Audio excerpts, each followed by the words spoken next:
Good morning. Rise in freedom. I'm Austin Peterson. You're watching and listening to the Wake Up America show at wakeupAmericaShow.com. Today is Thursday, October the 19th, 2023, and we're glad to have you here. Hope you're feeling good today. Good. Better than I am. Not gonna lie. All of this horrible news over the last couple of weeks and watching all this stuff online is really taking a toll on me. It's been a journey. We're going to talk about that this morning, but first, Hornswoggled by Hamas. The question everything crowd sure did buy into immediately the Rashida Tlaib narrative, or the Palestinian Hamas terrorist narrative, that the IDF, the Israeli Defensive Force, the military of the government of Israel, bombed a hospital, killing 500 people in Gaza. Well, of course, after less than 24 hours, turns out that it wasn't true. Well, at least one brave libertarian who was wrong did have the guts and the courage to come out and say that he was wrong about it. And he says he'll do better next time. And you know what? I got to give him a lot of credit for it. You know, if you were wrong, admit it and move on. That takes courage. That takes guts. And that earns my respect. Not so for the Rashida Tlaibs of the world after stirring up a protest in the U.S. Capitol yesterday, an insurrection, some might actually call. She continued to double down on the lie that Israel bombed a hospital and killed 500 people when it turned out, of course, that it was a Hamas rocket that misfired and didn't even hit a hospital. It actually just hit a parking lot nearby. We're going to talk about that, and we do have some other subjects to talk about as well. I'm not going to lie, I've tried everything I can to try and find stories that are not Israel versus Hamas, but unfortunately the reality is staring at me every day in the face. And listen, I understand it's totally possible to get stories wrong. I have actually tried to slow down my coverage of these kinds of stories because rather than trying to be first, it's better to be right. It reminds me, I might have said this yesterday, of a quote from my old boss, Roger Ailes. He says, it's better to be late and right than first and wrong. And certainly a lot of people have been getting the coverage of this conflict wrong. So I've slowed it down. But I've also slowed it down in part because it takes a very heavy toll on the soul to see all of the conflict. And I can imagine that for many of you out there, you're probably tuning into the Wake Up America show typically because you like the fact that this show is a little bit lighter, a little bit more fun. But the truth is that I cannot run from this story, and I can't refuse to talk about something that is happening that is of such international importance, especially when we have a show that is, of course, a national show. But I will say that I think that you don't have to sit around and stew about all of the and stew over and watch all of the horrible evils, the atrocities that are being committed. As a matter of fact, yesterday, speaking of a little bit of levity in this one of my favorite comedians these days does a podcast called The Boys Cast. Did a really good, short, little funny sketch about that. Let me share it with you now. And this conflict is terrible, and I've been educating myself on the nuances of the Middle East by watching a constant stream of atrocities on X for about 8 hours a day. Jesus. Well, I guess I don't have to. I'm not in politics or a journalist or anything. That is a corpse. This is the worst one I've seen on X. Actually, this is rotten.com. Sort of interchangeable at this point. I mean, this is how you get to the bottom of things. Someone on the internet says, look at these dead babies. Then you say, well, why don't you look at these dead babies? Then they come back at you and say, why don't you look at these dead babies? Mom, I gotta put you on hold. The new corpse just dropped. I'm gonna call you back. That triggers emotions, which are actually connected to your frontal problem-solving cortex. I mean, not a lot of people know that. Oh my God. You know, one of the problems is that people only want to post the dead babies from their side, so you do need to make an effort to follow lots of different people from all over to make sure you're getting all the dead babies. It's hard. I mean, some of the dead babies I was looking at turned out to be fake, so now I make sure that I'm cross-checking across multiple sources to make sure that I'm authenticating the dead babies. Otherwise, you could run the risk of getting emotional for the wrong reason. That is an atrocity. Other times you'll think you found a corpse, and then it turns out it was from another year or a different war altogether. One of the corpses I was... Okay, obviously, you get the point there. Well, to add insult to injury, the commander-in-chief has announced that tonight the president of the United States will be making a statement to the country in regards to foreign policy and the situation overseas. We did get a little bit of a sneak preview, though, of it yesterday. The state of Israel was born to be a safe place for the Jewish people of the world. That's why I was born. I've long said, if Israel didn't exist, we'd have. Did you catch that? The president says the state of Israel, That's why I was born. that's where I was born. The president of the United States yesterday also took a little bit of time to speak to reporters on Air Force One. He did this for a full 8 minutes.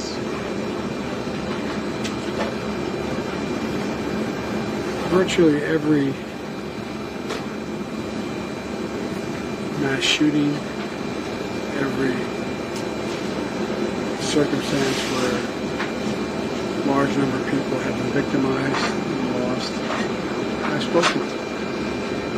I learned a long time ago what you've all learned in your life.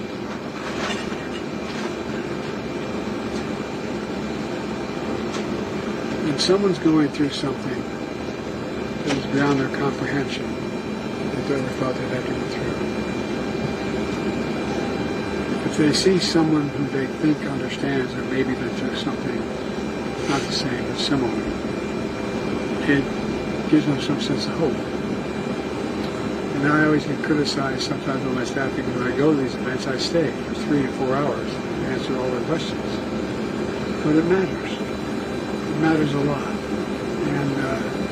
And look, I'm talking, some of you have gone through a hell of a lot more than I've gone through, and a lot more than other people have gone through. And you understand. So it's just God's green earth is going on there. This is the guy in charge of the policy in the Middle East. This is the commander-in-chief of the armed forces of the United States. And the guy can barely speak. Good morning. If you're just tuning into the Wake Up America show, I'm your host, Austin Peterson. Don't forget to click that like button and subscribe to the channel. If you enjoy the content that you're viewing and listening to today, we'd be glad to have you as a subscriber and come back and join us every Monday through Friday from 7 a.m. to 9 a.m. Central Time. Obviously, we're discussing this morning the conflict between Israel and Hamas, and we will have plenty of time to get into the subject in more detail. Specifically, I'll be going into detail about the Capitol protests yesterday, where multiple protesters calling for a ceasefire were arrested and charged with what? Enough crimes to send them to jail for what, 17 years? Yes, I know. What am I doing? Making a comparison to January 6th. But of course, we all know that those rules are only for people on our side. And we'll talk about that and the implications of such here in about 25 minutes. But first, before we do, I'd actually like to switch topics very briefly and talk about something else that is of concern to Americans, and that is the state of the U.S. economy. An article that I read yesterday really got me thinking, titled "The Myth of the Great Boomer Wealth Transfer." And the story started out yesterday. This is from Business Insiders. The story started out by telling the story of a couple who had an 87-year-old mother who was geriatric, and they decided that they were going to take over her finances to ensure that her end-of-life care would be managed appropriately. She had something like $250,000 that she had expected to pass on to her family, which their family and to help them with their expenses as they tried to, to build up their own family. And the reality, of course, was that with end of life care, with all of the money that was needed for, nursing homes, eventually the grandmother had to dip into the principal on the money in order to pay off the cost of her care. And the inheritance eventually dwindled down from $250,000 to $2,000, right? So when she died, she actually left what is really known as what is really the most common form of inheritance these days. It's called an accidental bequest, which is really, that's the money that's left over when someone dies, versus an intended bequest. And what that is that's dedicated to the heirs and set aside from funds used to support daily living, usually through a trust account or a life insurance policy, for example. So, as the boomer generation has hit their twilight years, everybody has been talking about what's going to happen to their money. It's become a big talking point.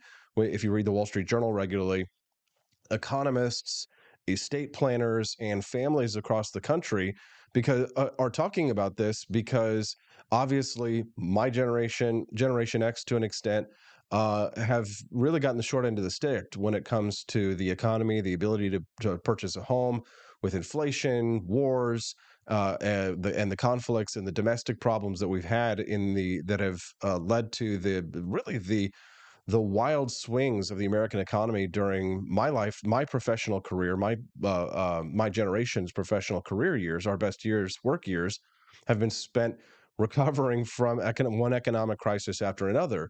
So, of course, economists take a look at all of the money that's being held by the boomer generation, and they say to themselves, okay, well, what's going to happen is that we're going to have this giant wealth transfer, the boomer wealth transfer that will go to, in theory, Generation X, and they do hold a massive amount of wealth. It's like half, $96.4 trillion, according to the Federal Reserve. The general assumption is that as this older generation dies, that money will trickle down to younger generations and then give these cash-strapped families a leg up. They're calling it the Great Boomer Wealth Transfer. And the idea is that, Gen Xers, millennials, we could all receive a financial windfall that'll help us catch up. But there's an important caveat on this that a lot of people aren't talking about or thinking about. Death can't offset wealth inequality, right? Most of the money that's held by America's older generations is going to get eaten up by long-term care and end-of-life costs. And what's going to be remained is mostly going to end up in the hands of other wealthy people, right? So instead of an inheritance boom, the reality is most Americans are not going to receive a vast fortune to help ameliorate their grief. As a matter of fact, this is the situation that we had with my grandmother. She was not very wealthy anyway, but we didn't get any inheritance from her. Not that we expected anything, of course, but it was sad to see that the money that she'd saved during her life, it had to be used to take care of her for her care at the end of life care, and that is the reality that a lot of people unfortunately are going to be faced with when it comes to the question of whether or not there will be an actual inheritance from their parents or their grandparents. It might come down to them to help them to get a leg up in life. And if you're using all of that money for end of life care, where is that money going? Well, it is going somewhere. Well, it's going to doctors, nurses, hospitals, nursing people who own nursing homes. So in reality, that money isn't necessarily going to get transferred down to people who are poor or middle class who could really use it to get a leg up. It's very likely that that money is just going to go right back to the rich people who own hospitals and nursing homes and all of that. I'm not hating on rich people here. I'm just simply saying that a lot of people are talking about the amount of money that is held by boomers, thinking that, well, as this generation passes, we're not going to have the kind of economic problems that people in my generation are faced with right now because they'll be able to take that money and move on. That's very likely not going to be the situation. And as a matter of fact, a lot of boomers have been really terrible at saving.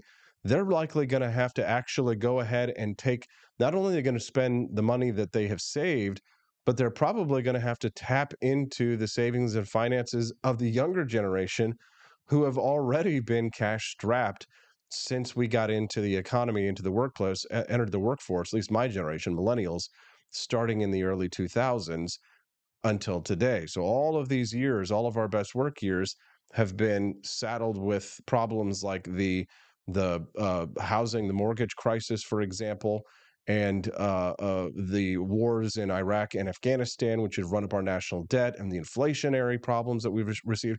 I think today it was announced that mortgage rates have hit 8% for like the first time in 24 years, I think is what I've been seeing.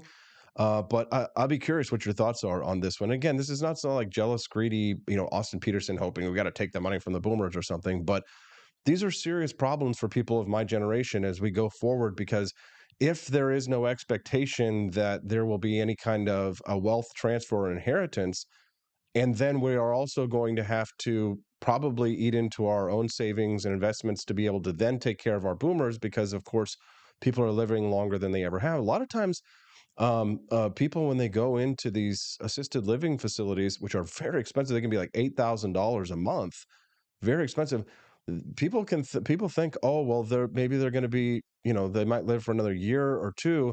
I know these are uncomfortable conversations, but you do have to talk about this. And certainly boomers don't like to talk about this. Nobody does. Nobody likes to consider their impending doom. But these are financial realities.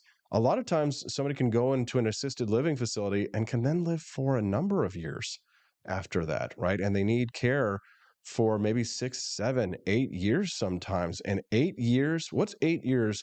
If you're let's be generous and say that your assisted living facility costs $5,000 a month, right? What's 5,000 times 12, and then that times, let's be conservative here and say 6 years. 6 years, you're going to live another year, 6 years.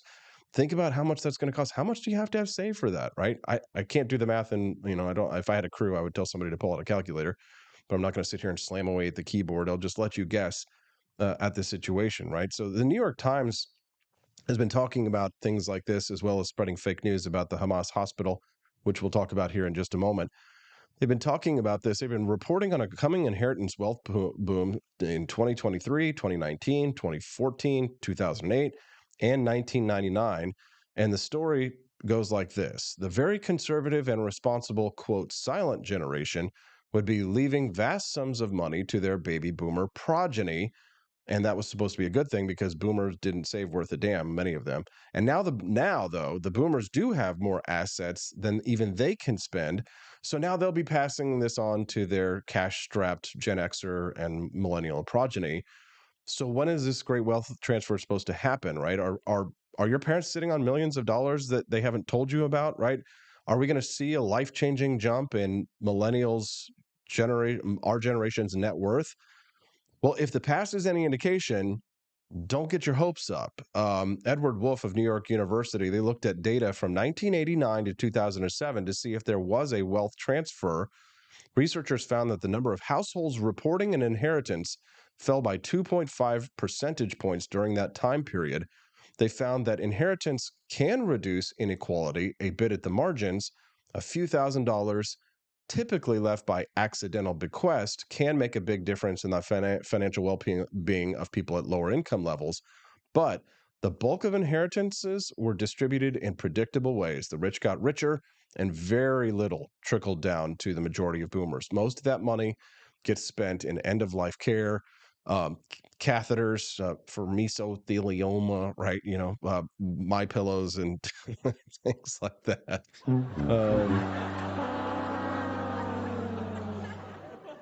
And then remember that a lot of the assets that are held by boomers in the current state of the American economy is that it's held by a very, very small amount of people, right? Many of the nation's wealthiest individuals, like Michael Bloomberg, Warren Buffett, Larry Ellison, and Bill Gates, they're in this demographic, and their wealth is not going to trickle down to anybody, right? So they're not going to be actually turning their money back over into the economy, right? They're going to go waste it on some nonprofit that's going to go into some Black Lives Matter person's mansion, if you know what I'm saying.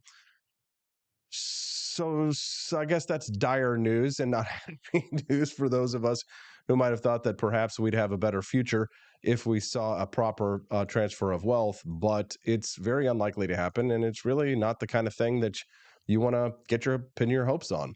If you're just tuning into the Wake Up America show, good morning. We're glad to have you here. Do me a favor, click that like button and subscribe to the channel that you're watching us on right now. It's nice to see 183 people watching us here and joining us live. Thanks to Kilsharian for buying some delicious AP for Liberty Shop coffee. I'm really trying to encourage our listeners today, people who are regular viewers of the show and who like to drink our coffee from apforlibertyshop.com, that you consider becoming either a subscriber to the coffee program in order to make sure that you never run out. A lot of people love the Founding Flavors coffee. Thomas's Painkiller is my favorite coffee, but for the holiday season, I'm really trying to encourage people that if you really enjoy Founding Flavors coffee, that you consider signing either up for a 2-week subscription, every 2 weeks, a month, 2 months, or 3 months. So when you go over there, don't forget you've got to check a box. Do you want ground or do you want whole bean?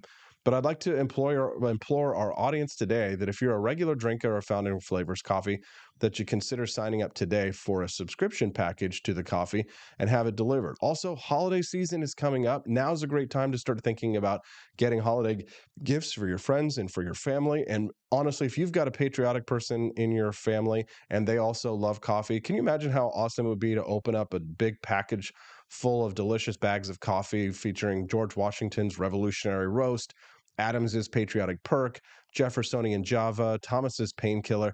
I know that if I was not the owner of this brand and I opened up a big gift box full of coffee, delicious coffee like this, premium coffee like this as a gift, that I would be thrilled, ecstatic, and over the moon. For a coffee lover in your life and somebody who loves America, check out ap4libertyshop.com and consider becoming a monthly subscriber. And here's what you do. When you get yourself a big subscription, every time you get in coffee, here's what I like to do. And I know this is very self-serving of me, but what I like to do for the coffee subscription is to go ahead and sign up for a subscription for your favorite coffee. And here's what I think you should do. Sometimes you might say, "Oh, well, I don't know if I'm going to drink all of that coffee." But here's the thing: do you go to house parties? Like, do you have friends? Like, some of you people have friends, right?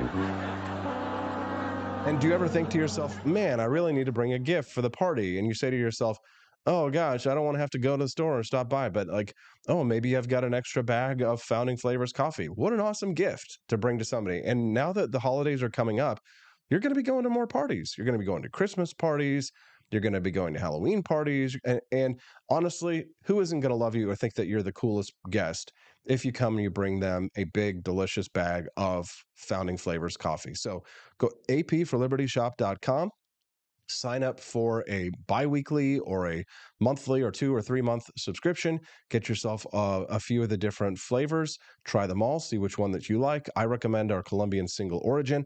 And when you sign up for that subscription, you'll say to yourself, "Oh, I don't know if I'll drink it all," but you will drink it most likely. And even if you don't, you can bring it to a friend's house and give it to them as a gift. And I think that will make you a hero. Don't you agree? Don't you agree? Well, I see 3 of you are over at the shop shopping right now. So hopefully someone will check out and buy. All right. Let's moving on. If you're just tuning in the Wake Up America show, don't forget you can send us a text at 573-319-1586. You can text the show again at 573-319-1586 is the text line. So I do check those text messages night and day. So sometimes, if you're in the evening or you see a news story that you'd like to share with us, you can do that. Send us a text at 573-319-1586. Oh, somebody did the math for me. They say if it costs $5,000 a month for 12 months, it's $60,000 for 1 year. Times 5, $300,000. See, there you go. Thank you for that, by the way. $300,000 for end-of-life care. I mean, ask yourself if your boomer parents who might be going into assisted living have $300,000. Some people have that kind of money saved, and some people do not. And again, I was being a little bit conservative there. I've seen a lot of these assisted livings. If we're being liberal with our estimates here, it can cost sometimes for end of life care up to $8,000 a month. I think that's what my grandmother went into for a few years. Was that she went into end of life care at a assisted living facility. And it was like $5,000 a month. And then she did go on to live for a few more years, and it was deeply, deeply expensive. And so consider that we're all going to have to ask ourselves, how are we going to take care of our senior citizens as they are living longer and as the cost of healthcare has just skyrocketed? How are we going to take care of them? How are we going to take care of ourselves? These are real problems that the United States is facing. And I don't like to be the bearer of bad news, but I just like to let you all know what we're facing right now in terms of the economic crisis. And of course, freaking George W. Biden wants to go spend money on 2 wars at the same time, of course. Another listener texted in this morning, says, "Good morning, homie." Good morning to you, homie. Another listener is texting in and trying to get me to buy into his MLM pyramid scheme. Not going to happen. Nice to see you here. We all appreciate you very much. Grover Bentley, Studio 314, Sterling Champion, Quantum Kitty, Utopians, and who else have we got here today joining us? Obend Perfect, on back end Perfect. Nice to see you. We appreciate you very much for joining us today, as well as KV Andy and John Wren KC. Thank you very much for your comments. Don't forget, if you haven't, click that like button and subscribe to the Wake Up America show and join us every Monday through Friday from 7 a.m. to 9 a.m. Central Time and help us to spread the message of economic freedom and personal liberty. Okay. Let's get back to the news here. President Joe Biden will be giving an address to the nation tonight to talk about the foreign policy situation in the Middle East. He spoke on Air Force One yesterday for 8 minutes, and I'm pretty sure that his staff and his handlers were, well, freaking out a little bit. Tonight, they cornered Joe Biden on Air Force One and got him to answer questions for over 8 minutes. Any more to the hospital, sir? May I? Don't. May I ask you a question? Are the Israelis operating within the rules of war that you talked about last week being so important? Good talking to you. Thank you, sir. Thank you. You have not seen anything like this before. Now, the media has done a good job to try to obscure this by cutting it up into little bits, but I have the full video here. This is a rare chance for the American people to see just how unfit and unqualified this man is to run American foreign policy. I don't know how to say this.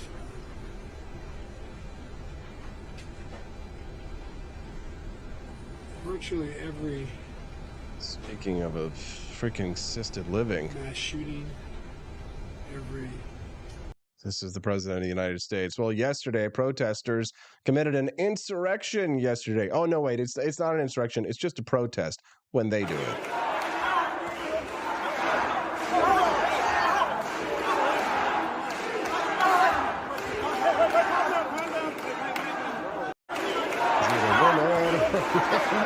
Is that the gayest protester you've ever seen?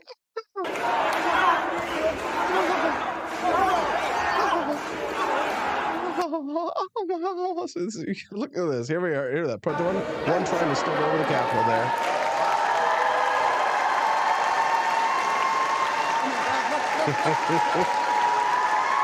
Come on, Ahmed. Ceasefire, they say. Ceasefire. Cease killing terrorists. And another one who committed the exact same crime that January 6 protesters received over a dozen years in jail for. Here we see a protester committing a crime. Palestine! Palestinians need freedom! Freedom! They're being killed! They're being slaughtered! Palestinians are being slaughtered! Hi, guys, on space. Have a conscience! This country is supporting genocide!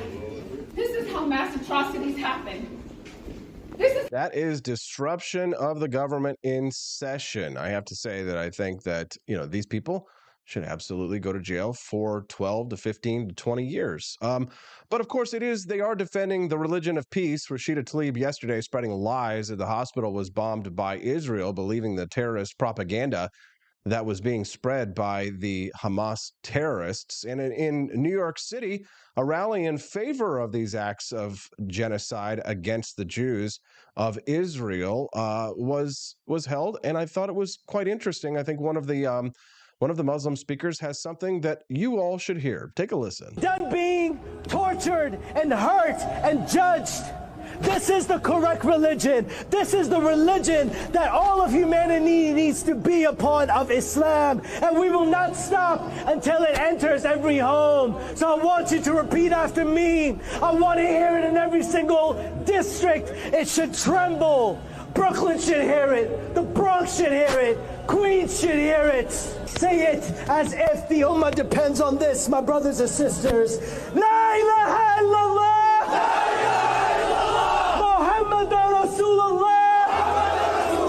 There is no God worthy of worship. Done being tortured and hurt and so what do you think? Is everybody ready to join the Palestinian Hamas? Everybody ready to join Islam, the death cult?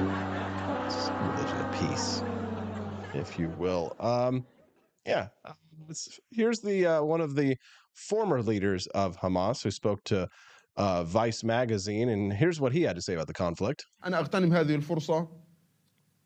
We want to take this opportunity to remember the racist murder of George Floyd. جورج فلويد قتل في مثل هذه الأيام نتيجة منهجية عنصرية موجودة لدى أشخاص. اليوم هذه العنصرية التي قتل بها جورج فلويد يمارسها الاحتلال ضدنا وضد أهلنا. أنا أغتنم هذه الفرصة. واحنا بنعيش ذكرى القتل المجرم العنصري لجورج فلويد. Well, if your idea was that you're going to get people on your side with that one, I have to say that I think you've made a big mistake. Good morning. If you're just tuning into the Wake Up America show, I'm your host, Austin Peterson. We're glad and grateful to have you here. Don't forget to click that like button and subscribe to the channel. Join us every Monday through Friday from 7 a.m. to 9 a.m. Central Time. We'd be grateful to have you come back and join us. And if you're enjoying that content, we'd love to earn your subscribe. So if you're clicking like and subscribe, you're helping to support our ideas. Well, Liberty Lock Pod, Clint Russell and I sat down and had a debate the other day about the conflict between Israel and Hamas, and specifically the libertarian response to it. Liberty Lock Pod accidentally jumped all over the news story that Hamas claimed that Israel bombed a hospital in Gaza, which so did many mainstream news outlets. You can understand why people got it wrong. But too many people, when they get things wrong, they never admit that they were wrong. Well, yesterday, I got to give it up to Clint Russell. Look at this. You never see this happen anymore, and I got to give him credit for being a big man here. He says he got it wrong. I never came to a conclusion, but I did make my suspicions known, and I was proven wrong. Clearly, there was no 500-plus fatality event that happened yesterday, and there was no JDAM strike by the IDF. He says he's not going to stop trying to make sense of the insanity in real time. In a time of aggressive war propaganda, it is mandatory that I counter some of it in real time. I cannot wait days before commenting on everything, but I will check my biases and be more skeptical of early reporting than I was yesterday. I'm doing my best, I assure you. My goal is the truth, wherever it may lead. So, yes, I understand wanting to report things in real time, and I will, split hairs perhaps in a little bit and say it's mandatory that I counter some of it in real time. I actually disagree. I think that it's actually okay to just wait. I read the Wall Street Journal every day, I'll tell you, and I generally trust it more than I trust other news outlets and organizations. But when I saw that the Wall Street Journal was reporting that Israel had done this, it didn't make sense. And so instead of just going out there and repeating what the Wall Street Journal did and making some kind of a rationalization for what Israel did, or what they didn't do in that situation, because I want to ensure that I don't confirm my biases, I waited. And there are a lot of stories that in this conflict that I think it's fine to wait. It's okay. You don't have to do it. I think the problem is that people like Clint Russell and others, they're dying for attention, and they're dying for clicks, and they're dying to be the first one to go out there and to dunk on everybody. And I think that it creates this situation where everybody's trying to outdo one another on social media, and the truth gets left behind. And I think it's wise to wait, right? I mean, how much more money are you going to make on Twitter advertising payouts than you would have made if you just waited to find out if the story was real and if the story was true? And there are a lot of people in this quote unquote question everything crowd that haven't had the courage to do what Clint Russell did and to say that he was sorry and that he got it wrong. I mean, that, and you've got the Rashida Tlaibs out there who were stoking the anger at the protests in the Capitol yesterday, who was making this false claim and actually stirring people up to action and violence based on a lie. So, if anything, I think people just really need to slow down. I'm not saying necessarily even calm down. I'm not going to tell anybody to calm down after they saw their kids get murdered. If I was an Israeli living in one of those kibbutzes, and last night Stephanie and I were watching some of those horrible, terrible videos of people's homes being raided by terrorists that look just like a home that you or I may live in, armed men breaking in, murdering children and women. And I saw these things happening in these videos. I'm not going to tell somebody to calm down after that. I would be the furthest thing from calm. But for those of you who are out there who are reporting the news, who are working in the business that I'm working in, and you know what? Maybe it's been my time working in the mainstream media that has given me this sense of scope. Perhaps, is that the word that I'm looking for? Or just the professional training, right? And this is what happens when you get people just wanting to be, podcasters and to be famous and get rich by having a show online that don't have any actual professional training. And listen, even the professional journalists got this wrong. The New York Times, CNN, the Wall Street Journal, Al Jazeera, many of these mainstream media outlets, they absolutely got it wrong. So it's not to just pick on Clint or, many of my libertarian friends who have jumped all over this. But I will say that I think that there is something to be said for experience. Think about this too. Probably a lot of these mainstream media news organizations, they probably have a lot of these junior writers, a lot of these wokies that are in there taking over these news organizations, and they have an agenda to push. And I think that's another part of this that we're not talking about, is that there is an anti-Israel, anti-Jew hatred that exists, that people are trying to push their agenda. I don't have any special hatred or enmity for Arabic people or for the Palestinians, but I do have a belief in a cultural superiority. I don't believe, and even Judge Napolitano said this on my show yesterday, not all cultures are the same, and some cultures are better than others. And I agree with Ayn Rand on the view that the Israelis, being the advanced technological civilization, deserve our moral support. That, and because, and I know that the Nazis types aren't going to like this, and the hardcore right-wing trad caths or whatever aren't going to like this, but because the Israelis are a more liberal civilization, and I mean that in the good sense, not in the bad sense. As a matter of fact, you see these. Do you remember Andrew Tate when he was relevant like 5 seconds ago, and really is no longer? He really lost a lot of clout in the last 2 weeks when he came out in support of Palestinian Hamas terrorists in this attack. A lot of right wingers who were out there defending Andrew Tate have been really silent about Andrew Tate for the last couple of weeks. Have you noticed that? Isn't that interesting? Absolutely fascinating, I think, right? Now that he, of course, is out there supporting Muslim terrorists, a lot of people are starting to walk back their support, or at least they're very quiet about their support. Well, as for me, I refuse to be lectured to or talked down to or lectured to about anything by the people who bought into that Hamas Gaza hospital narrative. I refuse. Can I just get a crumb of respect for doing the right thing and keeping my mouth shut and waiting until the details came out? Because honestly, I'm going to tell you something. In order to maintain my integrity, I have to do things that are against my pecuniary interests. Okay?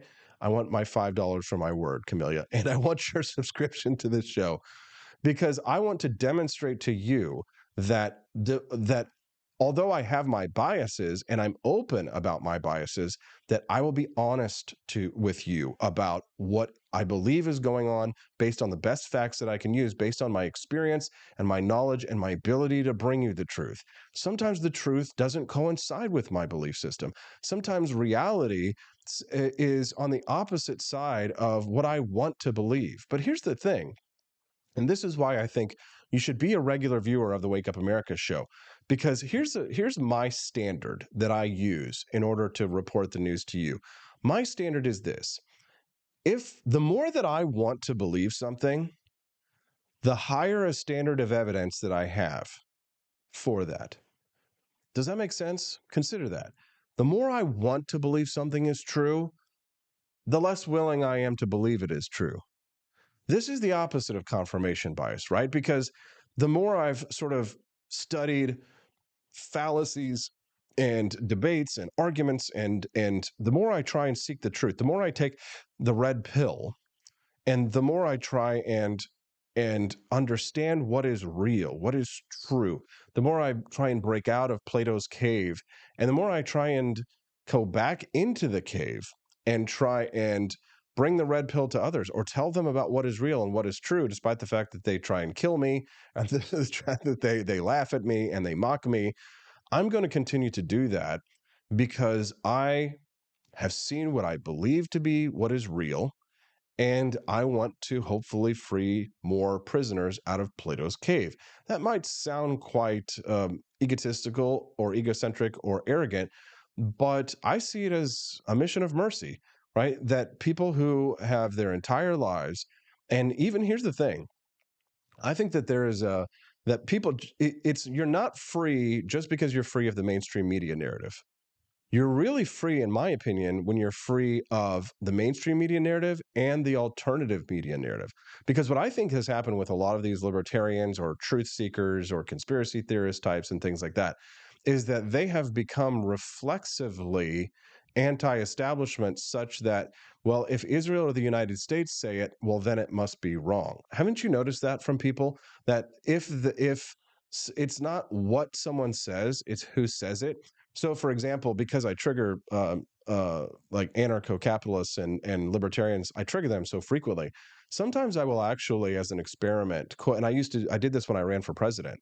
I actually will repeat verbatim an exact quote without citing the person I'm quoting, an exact quote from Judge Napolitano or Rand Paul, for example. I did this several times, and I laughed because libertarians contradicted me. They argued with me. They fought with me because, you know what? They didn't like the messenger, right?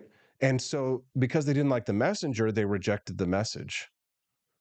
And that just goes to show you that libertarians really aren't any more free than people who are enslaved to a mainstream media narrative because of the logical fallacies that quote unquote truth seekers, right, if you will, or people who are anti-establishment, if you will, because of the same kinds of fallacies of thinking, of confirmation bias, and our sideism, right, that exists, and arguments from authority that exist. They're still blue-pilled, right? They're still in the matrix. And one of the things I thought was interesting about my discussion with Clint Russell, for example, the other day, which I think is really telling, and I don't mean to, again, pick on Clint, but he's the one who we had a debate the other day and a discussion. And you can, I was going to play that for you today, but I think that this monologue is a little bit more interesting than me replaying my debate. You should go back and watch it. But I think what was really telling about what Clint Russell's beef was with what I had to say was that rather than bringing up Israel versus Hamas or bringing up some other topic that I said, libertarians being used for idiots for Russia and Hamas and China, for example, that he did bring that up later. But the first thing that Clint latched onto that he had beef with what I had said was 9/11 truth. And I think I know why. Because fascinatingly, 9/11 and the question of it being an inside job, if you will, or a conspiracy, if you will, that is the hinge for so many people, especially of our age group, because it was such a massive event that those who bought into the conspiracy narratives of 9/11, the conspiracy theory narratives, I will say, Building 7, what happened to Building 7 and all this stuff.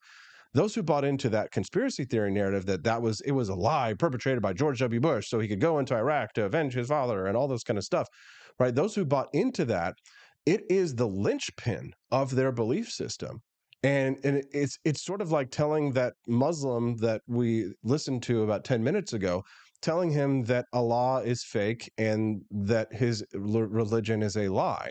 Right? If you tell a 9/11 truther that Building 7 came down because it was hit by 2 other towers and hollowed out at the bottom, and that was an L-shaped structure that sat on its ass and was admittedly a faulty support structure for a building like that, and that's the reason why it came down in a pancake fashion, and that there have actually been other buildings that have come down from fire, and that, yes, jet fuel doesn't melt steel beams, but it doesn't have to, because all they have to do is bend a little bit in order for them to lose their structural capacity of handling the massive weight of these towers.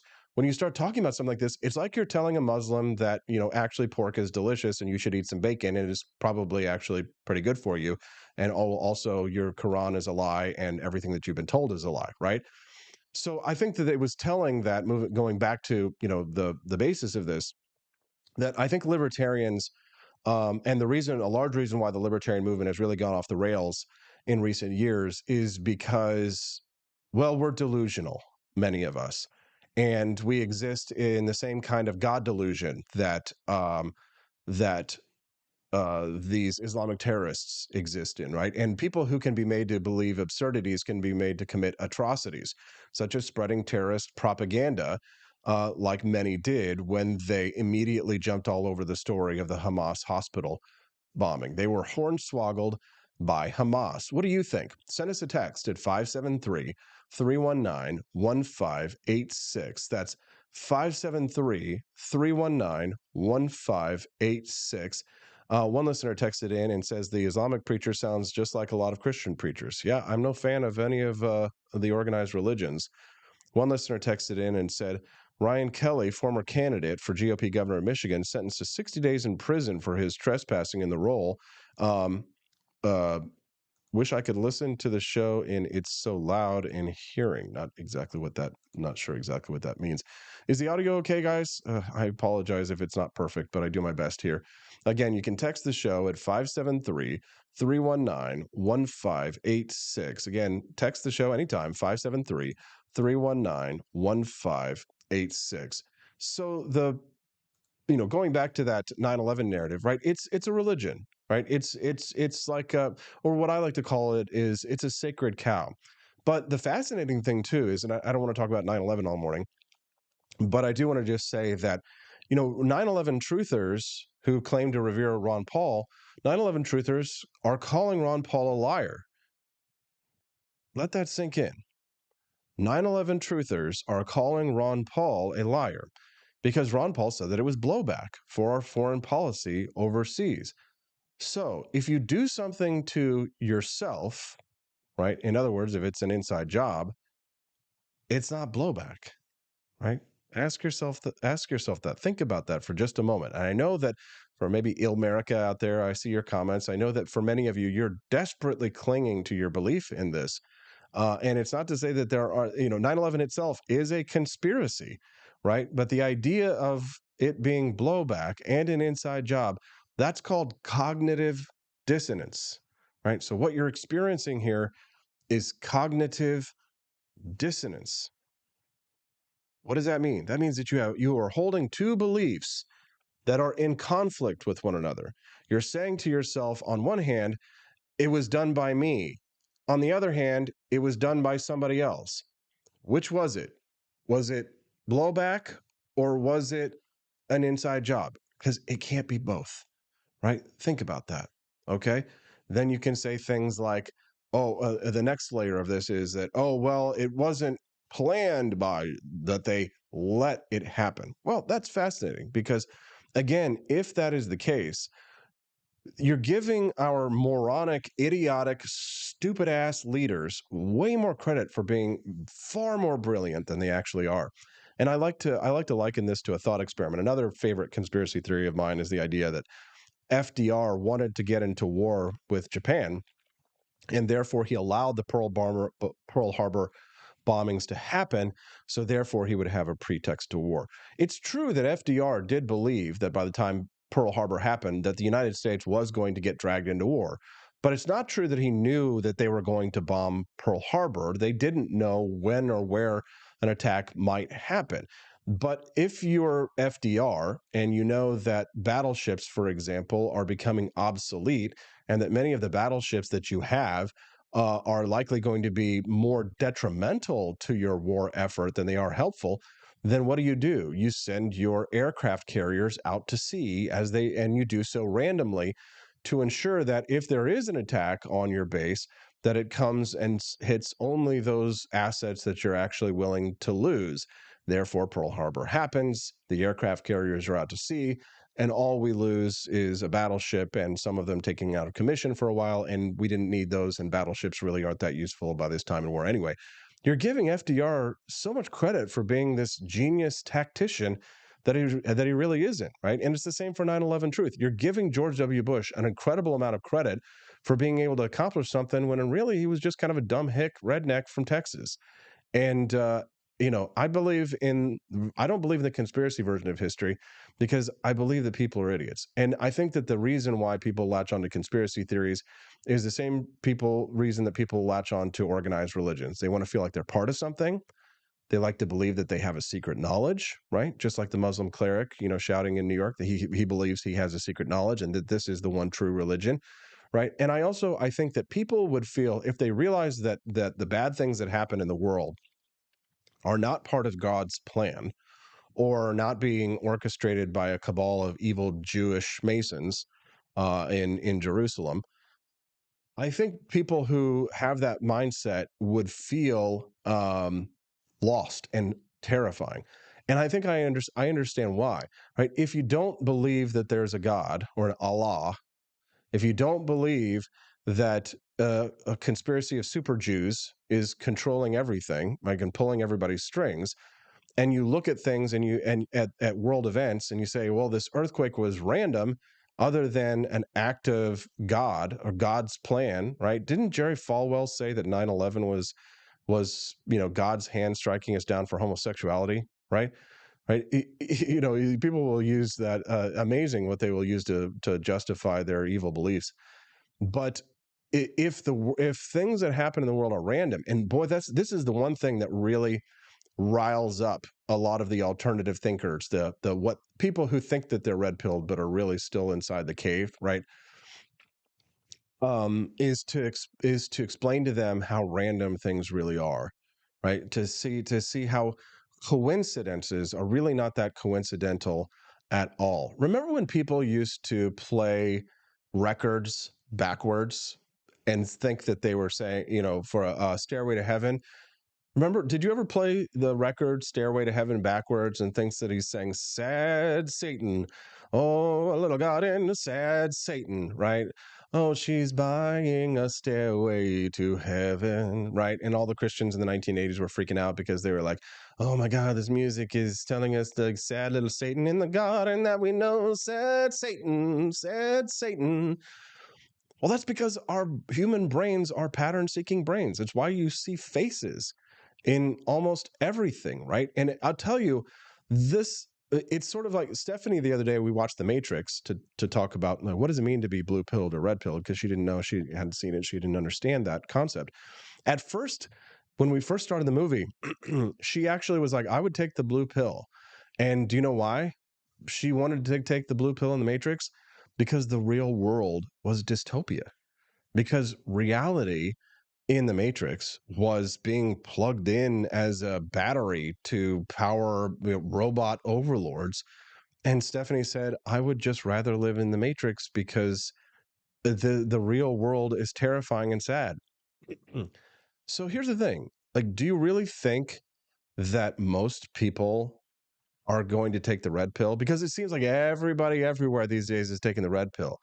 Or is it more like a maze or like a false cave, like scuba divers, for example, when they do cave diving? It's a very dangerous activity because one of the things that can happen is that you can think you're taking a cave that's going to take, a cave exit that's going to take you up and out. But in reality, you're just going up inside of a bell and you're just going into another cave and there's no exit. That is what happens to people who become reflexively anti-establishment. It's like, if George W. Bush says it, it must be wrong. If George Soros says it, it must be wrong. Because people will, based on who the messenger is, they will not believe the message. And I think that's something that I've been experiencing in the last week and a half, because obviously there's a lot of angst and rage from libertarians and anarcho-capitalists specifically at me, because I reject the narrative of what I should call them blue-pilled libertarians. They may happen to be right politically, at least in regards to their views on economics and their views when it comes to the proper role of government. But when it comes to assessing situations on an individual basis, they're not as they're not as good a critical thinkers as they are. Most of us aren't. Most of us aren't. Probably the audience of the Wake Up America show is, right? Probably you guys are, because you're smart enough to watch the Wake Up America show. Thank you. Which means you're probably smart enough to click that like button and send us a text at 573-319-1586. Again, you can text the show at 573-319-1586. Now, I know these things don't make you happy, and I know that these things offend you, and I know that they attack your sacred cows. I know I've attacked your religions, and I know that these things have made you question whether or not I'm someone that can be trusted. But I promise you that if you stick around long enough, and if you join our show regularly, and you listen to the consistencies of my message, and I explain my inconsistencies, then I think you'll become a lifelong listener, and some of you will even become good friends. Coming up next, it's time to change the subject. Camellia Peterson is going to be joining us on the show. What are we going to talk to CJ about? Well, I've got 1, 2, maybe 3 topics here. Why young men don't talk to women anymore, and why no one can take a joke. A guy gets, how many years in jail for posting a meme? We'll talk about that when we get back on the Wake Up America show at wakeupAmericaShow.com.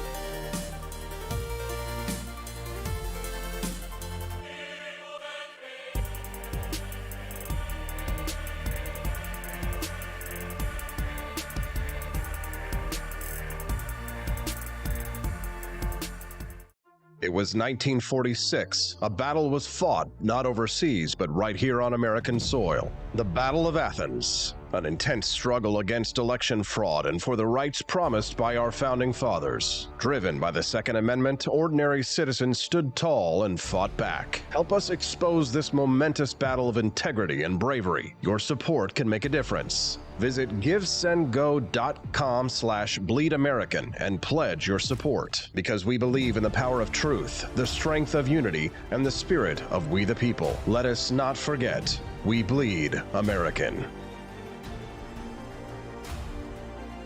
Fire.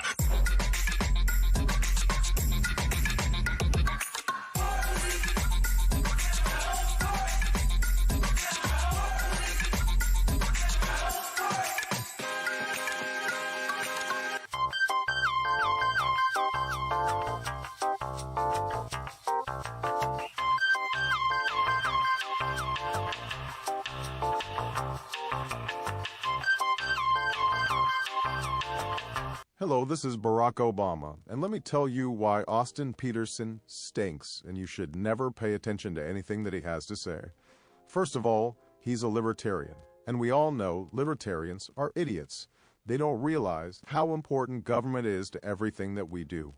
I recently became aware that Austin has opened up a libertarian shop at apforlibertyshop.com. Now, I'm asking you as a personal favor to me that you never ever visit apforlibertyshop.com.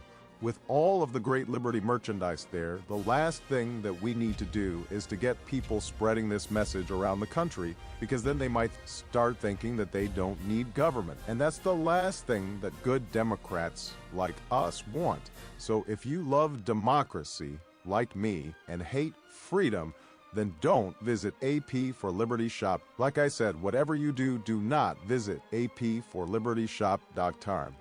I'm Barack Obama, and I approve this message.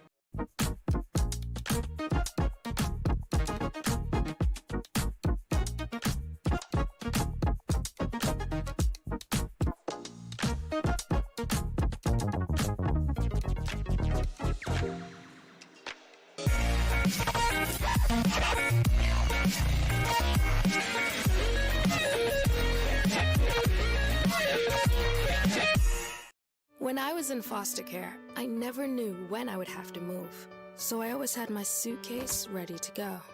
Then one day, I was adopted. My new parents opened their hearts and home to me.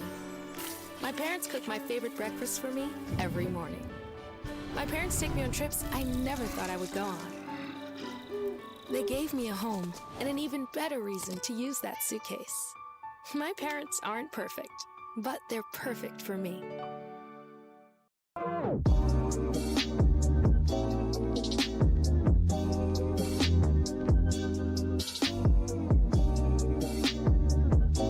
would remind you that extremism in the defense of liberty is no vice. It is better to settle these matters in the courts than on the streets, and new laws are needed at every level. But law alone cannot make men see right.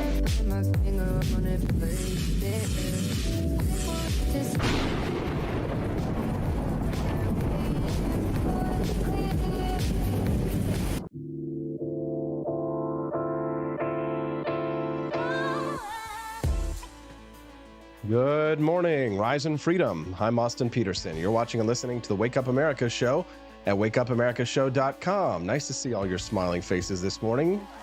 Do us a favor. If you're really that happy, how about you click that like button and subscribe to the channel if it's your first time here on the Wake Up America show.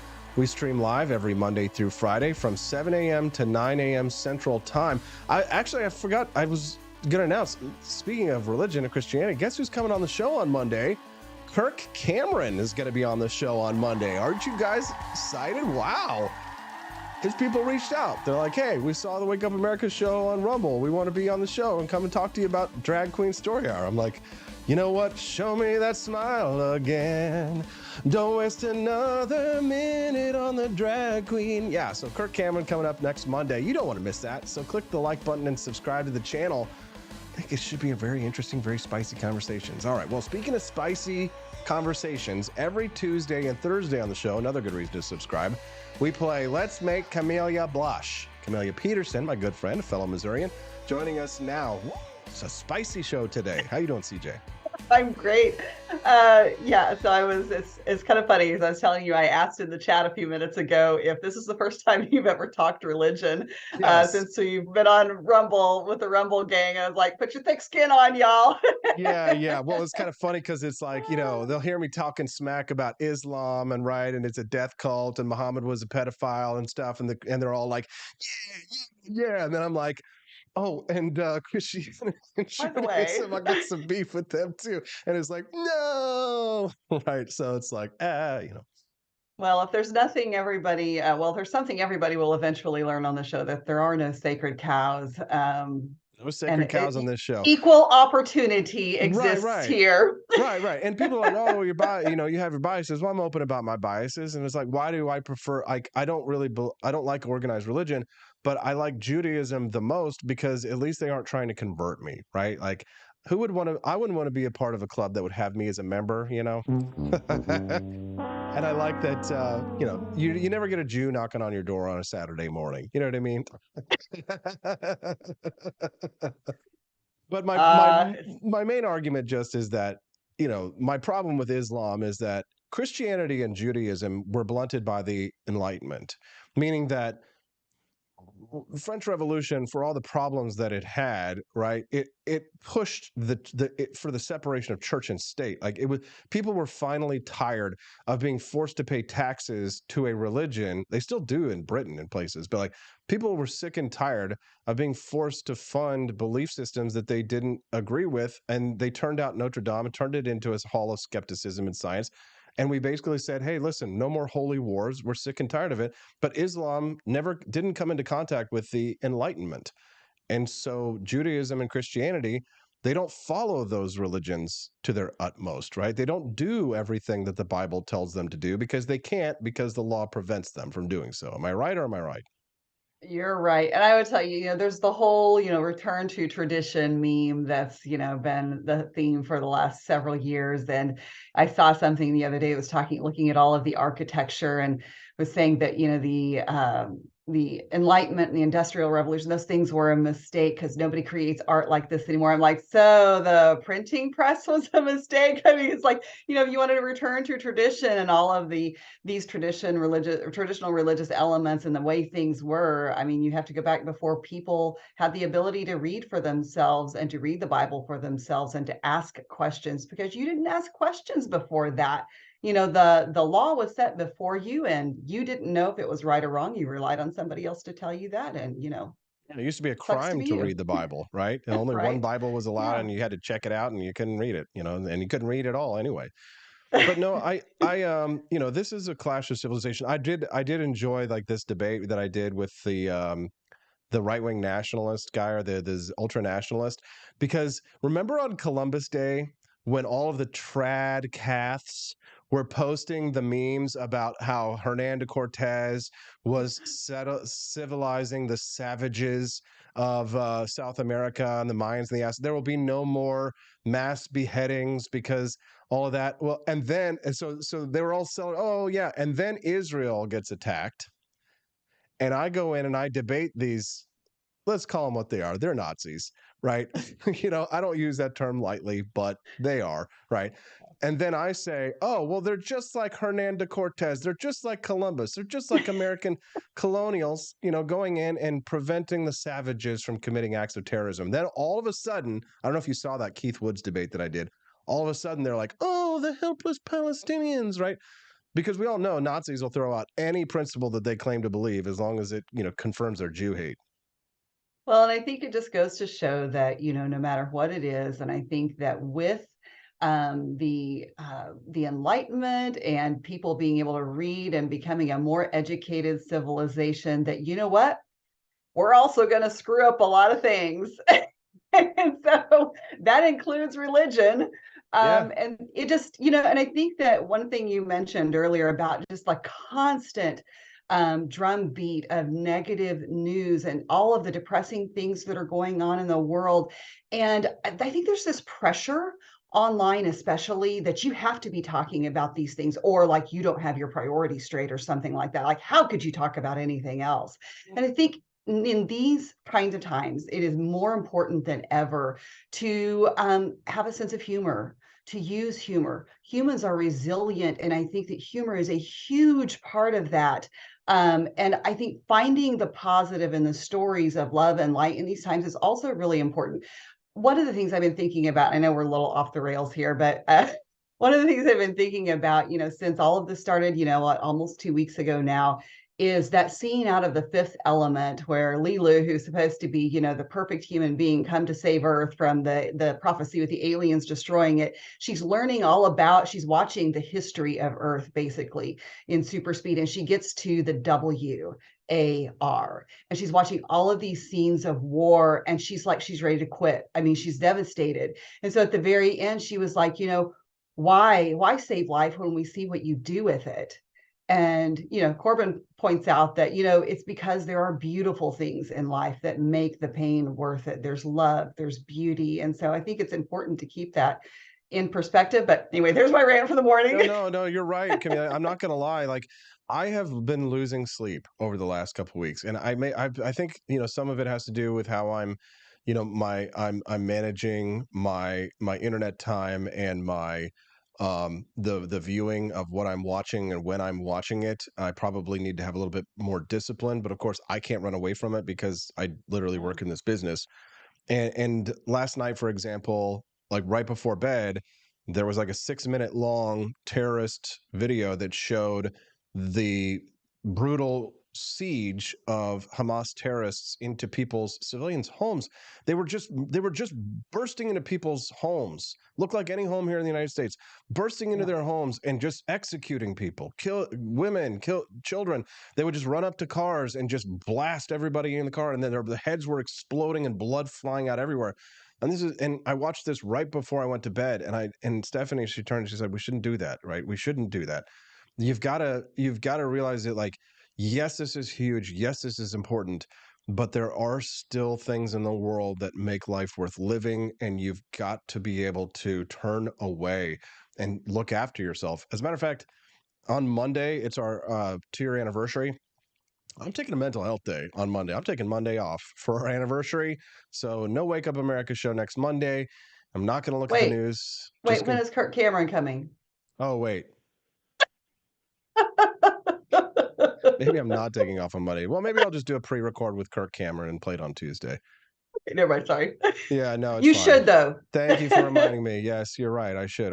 Maybe I'll reschedule him to Tuesday. But no, I do feel like it's painful when you get up here this early in the morning and like you weren't able to sleep at night and still do the show. I mean, just very, very, very a lot of headaches and things like that. But it's also just like, it never used to, things like that when I was younger didn't used to disturb me as much. But as I've grown older and I realize how much more precious life really is, things like that really get to me, right? When you're seeing children being murdered like that, and anger, rage, right? Not just fear, but like I want to mount up and strike back, right? And there is a righteous justice that needs to be visited on these people.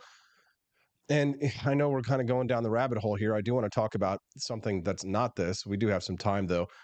But I mean, there does seem to be amongst our people, Camellia, maybe it's a lack of understanding of evil, or maybe it's a willful denial of it. But there seems to be this toothlessness to libertarianism that strikes me as, I mean, it is ironic. The phrase, the motto of the Mises Institute, for example, is "Tunit cede malus," do not give in to evil, which is the entire quote is "Tunit cede malus sed contra audentiorito," which means do not give in to evil, but proceed ever more boldly against it. And I'll tell you what I see from a lot of people who claim to identify with that institution: not only an ignorance of evil, but an actual acquiescence of it, an actual acceptance and an actual encouragement of evil, a support for evil in many ways. Am I off base?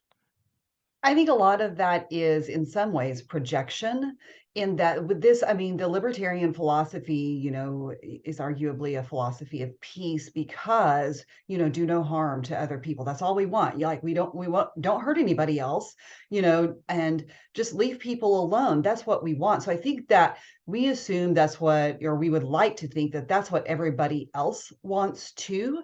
And so that kind of frames how we think about it. And the thing is like, I think sometimes in this, people forget that responsibility part of freedom, of liberty, because it's easy to say, and I mean, and it's often true. I said it on here the other day, my kids, more important than your kids. Sorry, I'm going to protect my kids before I protect yours. And I have an obligation to my family and the people that are near and dear to me first. But it's not that I don't have any obligation at all to my neighbors. I think that we always struggle with to what degree, are we responsible for our neighbor? But I think that responsibility, if we are being good, upstanding individuals, moral people, that we will not just care for ourselves, that we will also care for the people, for our neighbors and our community. And that means that we don't just isolate ourselves and stay away from everything and let the world burn around us. I completely agree, and I think it's indicative of what I like to call a knee jerk or contrarianism that Sure. exists. Yeah. It's Yeah. just if this person says it, then that I'm going to believe the opposite, right? Right. Which leads one into absurdities. But I want to go ahead and move on. If you're just tuning into the Wake Up America show, good morning. I'm your host, Austin Peterson. Don't forget to click that like button and subscribe to the channel so you can get updates when we go live, which is every Monday through Friday, typically. I think I'm going to take next Monday off, but we'll see. Join us every Monday through Friday, 7 to 9 a.m. Central Time, so we can share our stories and make friends. Camellia Peterson's a friend of the show. She joins us every Tuesday and Thursday here live, and she's joining us now, talking a little bit about Israel and Hamas, but we are going to move on to the topic that I hoped would make Lighter Camellia blush. things. Okay, so I read this story yesterday. Starbucks barista's secret note on a cup to help a young woman sparked a heated debate. Quote, what are men supposed to do? Can you give us the details on the story? Give us the story, and then we can distort it. Right. Okay. So I guess in a Starbucks, there was a young lady who was in there, and a man walked up to her and that she did not know, presumably, and started talking to her. And so the baristas were watching this and had taken a cup and, wrote a message on it, said, are you okay? Do you want us to intervene? If you do, take the lid off the cup. And they took this over to her just kind of with the comment that, oh, I think somebody forgot a hot chocolate or something like that, and just handed it to her. And so people are kind of, speaking of contrarianism, I think people are maybe overcompensating and overreacting to this. I've been seeing it, like you sent it, but I've been seeing it the last couple of days. And, they're all outraged about how that men can't walk up to women and speak to women anymore because of things like this. I'm like, I'm usually on this side of things, and I kind of quibble with this one. Why? Because you've had annoying men approach you in public and you wish somebody would come save you? No, well, and there's probably a reason why annoying men probably don't approach me in public. that ice ice princess, cold. ice princess vibe or something. Ice I don't know. I'm princess, just yes. kidding. I'm done. No, so I mean, I think this was pretty harmless, and actually, I appreciate that they did it like they did it, because it was very unobtrusive. It wasn't necessarily making any assumptions. It didn't interfere with her conversation with them. I think there was a little snippet in there that he was kind of loud and whatever. So I don't know what, they were talking about, but, and I think the girl that they handed the cup to was appreciative and didn't take it the wrong way. I think that, she just appreciated that they were looking out for her. And I actually don't think that there's anything wrong with that. And I think that's the thing that we need to keep in mind when we have this whole debate of, toxic masculinity versus healthy masculinity and what men can and can't do with women in public anymore. And I think there's nothing wrong with approaching someone in public, man or woman, but we shouldn't go the other way in the pendulum swing. There should still be that balance.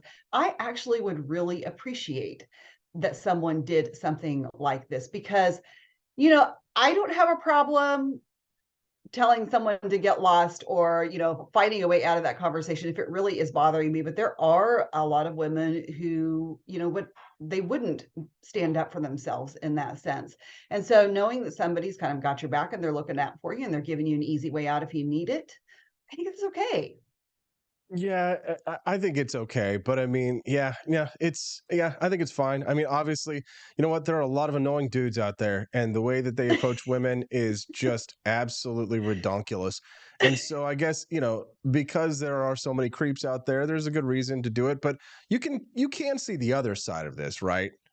I can, and I can understand the reaction to it, because we have stigmatized men in so many ways, whether it's, approaching women, whether it's holding the door open, whether it's, talking to kids, that aren't your own or whatever. I mean, it's so ridiculous. And so I do understand that reaction, but I think we always need to, try to maintain that balance. One thing that we don't talk about a lot in this issue is the need for more men's spaces, because there are just not many places that are just places for men to go anymore. I mean, there are a lot more cigar bars and things like that now. It seems like, I don't know that those are necessarily limited to men though, but I think that it would be great to have more men's spaces, because when you talk about a lot of guys not knowing how to appropriately approach a woman, we need them just for that, so men can mentor men. No kidding. The problem, of course, is that now, because of the transgender issue, it becomes even more murky over what qualifies as a man to a certain extent. So we've added a new layer of complication of what does it mean to be a man? What does it mean to be a woman? So it's kind of like we've got to go back. Unfortunately, we have to define what is a man. You know what I mean? So it's a whole new layer of problems. But I want to move on to the next topic before we move on, because we do have Daniela Pensac coming up here in just a moment. Camelia, this meme that got shared around, this is a story about a man who shared a joke meme that has gotten him an actual prison sentence. What is this story? So, believe it or not, I was actually not aware of this until you sent it. So Douglas Mackey, all the way back in 2016, was sharing memes about, and this is hilarious, by the way. And I sort of vaguely remember something about this, but not a lot. But he had published these memes on Twitter with the hashtags "I'm with her" and "Go Hillary," that said, "Avoid the line, vote from home, text Hillary," to so it's like, and it looks like an official campaign thing. And so he got charged with conspiracy charges, and he's been sentenced to 7 months in jail, and that just blows my mind. Didn't Judge Knapp talk about conspiracy charges here a while back? And yes. just I mean, it's amazing. And there were people on the other side who were doing the same thing. Nobody else got charged with anything, let alone sentenced to anything. And I think actually this is really scary in a lot of ways, because they actually did it. I mean, we joke about it, and, everybody talks about, oh, this could happen, but they actually did it. Yeah, it's weird because I mean, obviously they didn't charge anybody else for this, but this guy was actually had a little bit of clout and he was a conservative, so they charged it. Can you imagine going to jail for a meme, Camellia? I there's a lot of memes I could probably go to jail for. To the gulag with you. To the gulag with me, but it is honestly it's kind of scary. It is. And so there was one statement by this acting assistant attorney general of the Justice Department's criminal division that caught my eye. And he said, this is Nicholas McQuaid, and he said, according to the allegations in the complaint, the defendant exploited a social media platform to infringe one of the most basic and sacred rights guaranteed by the Constitution. And that this complaint underscores the department's commitment to investigating and prosecuting those who would undermine citizens' voting rights. I mean, if this is your definition of election interference, like literal election interference, that's really broad. I mean, like almost anything could qualify. It's amazing to me that they even got this through the legal process. I wonder if he'll appeal. I mean, I would. I mean, something like that, I think, is probably the kind of case that's just ripe for a Supreme Court decision to come in on that one, because that, like, satire and humor and comedy like that is to me a classic, demonstration of free speech. I think the reason why they nabbed him is because he put a black woman on the meme, and they did have like 4 or 5 or so thousand people actually text to vote to that text number thinking that they were voting. And so they think that they defrauded a black woman. And if you defrauded black women, well. I mean, it is ridiculous. I have long said that, America is not going to die by socialism or, any of the other isms that, we always see looming. And it's going to die by a lack of a sense of humor. Like that's Agreed. What's going to kill us. Amen, Camellia. Like, lighten up, everybody. Yeah, Camellia, you're always so wonderful and lovely. A lot of the guys in there would love to date you, and like, I had to say something to try and get you to blush. We appreciate every Tuesday and Thursday you join us here on the show. Is there anything else you'd like to share with our listeners? Any message or words before we go? Well, I'll put my AFP hat on for just a second. And for all the Missouri people, I mean, like nationwide, you can probably do this too, but I'm sure there's positions all over the place. But specifically in Missouri, I am hiring. So if you would like to work with me, please let me know. We've got a couple of different options. She's boss babe. Yes, queen, slay. Camellia Peterson joining us here live. Thank you, CJ. We appreciate you very much. Have a great day, everyone. There you go. Send in your applications to Rare Camellia. Ooh, spicy. Can you imagine having such an attractive boss? Oh, that would be nice. Send us a text at 573-319-1586. All right. Well, you know that I talk all the time about how more people need to get into martial arts. Not only is it good for you, is it healthy, it also helps to make you safe. And I've been arguing for years that cops, more than anybody, probably could use a little bit of jiu-jitsu training. And let me show you a video that demonstrates why. Step out! Get out! Get out! Put your hands back here. I ain't doing shit. Put your damn hands back here. Who are you? Staff Sergeant of the Sheriff's Office. My name is Al Wayne. I don't care. Step to the rear of this vehicle. In the name of who? In the name of the law of the state of Georgia. Step back here now or you're getting tased. I'm going. Watch me now. Put your hands on the back of that truck. What is he doing? Put your hands on the back of that truck. The back of the truck. Both hands. Turn around. 34, can you send me another unit? One non-compliant. This is going to get bad. Staff Sergeant Aldridge with the Camden County Sheriff's Office. Who county? Camden County. Put your hand behind your back. Do I have a warrant? Wait. No. Excuse me. Excuse me. Either put your hands behind your back or you're getting tased. I'm telling you that right now. Why am I getting tased? Because you are under arrest for speeding and reckless driving. I'm not driving. Nobody was hurt. How was I speeding? You passed me doing 100 miles an hour. Okay, so that's a speeding ticket, right? Sir, tickets in the state of Georgia are criminal offenses. I don't have a ticket in Georgia. You do now? Why?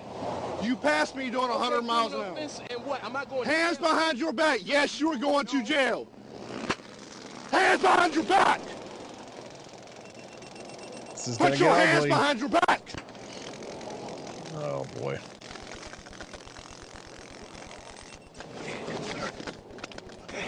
Gotta learn a little grappling, boys. We were just working on sweeps and throws last night in karate.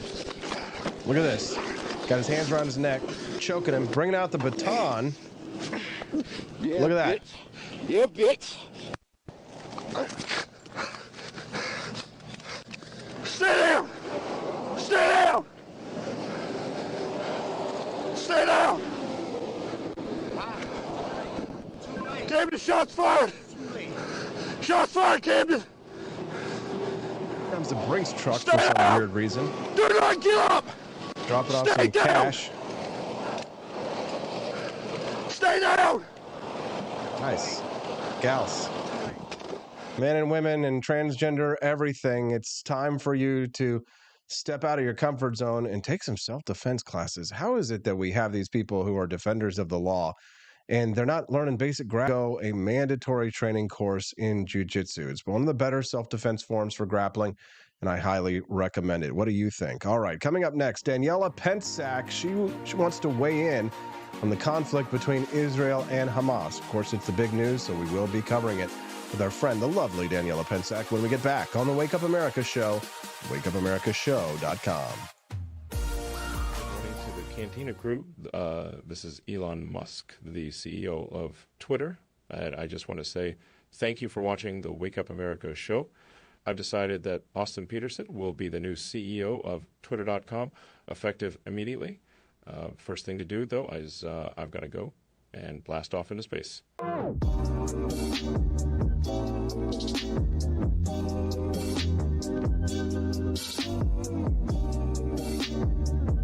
If there wasn't going to be somebody who was a fiery champion of liberty, somebody who would get out there and who would be aggressive, and if they wouldn't do it with more fire or passion than I had, then I would go and I would fight this battle for us. I've fought for the principles that we all share. Parties tend to be secondary to me. We're here because we believe in the principles of liberty. I am not a perfect messenger, but I think I'm a damn good one. This is a replica of our first president's flintlock pistol. You have my full support, my respect, and my gun.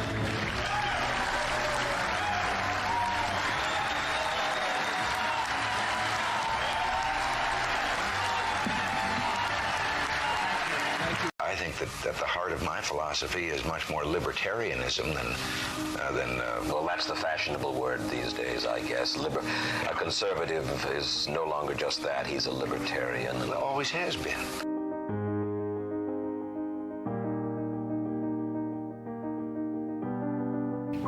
Yet any time you and I question the schemes of the do-gooders, we're denounced as being against their humanitarian goals. They say we're always against things, we're never for anything.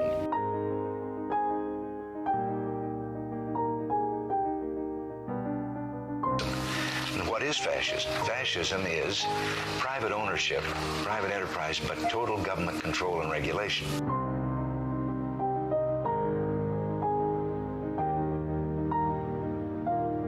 Well, the trouble with our liberal friends is not that they're ignorant. It's just that they know so much that isn't so.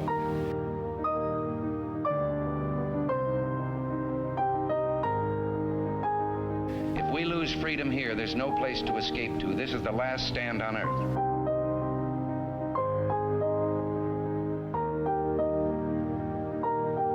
This is the issue of this election. Whether we believe in our capacity for self-government or whether we abandon the American Revolution and confess that a little intellectual elite in a far distant capital can plan our lives for us better than we can plan them ourselves.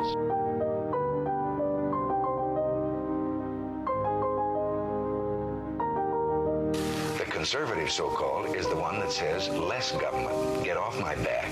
Get out of my pocket. let me have more control of my own destiny.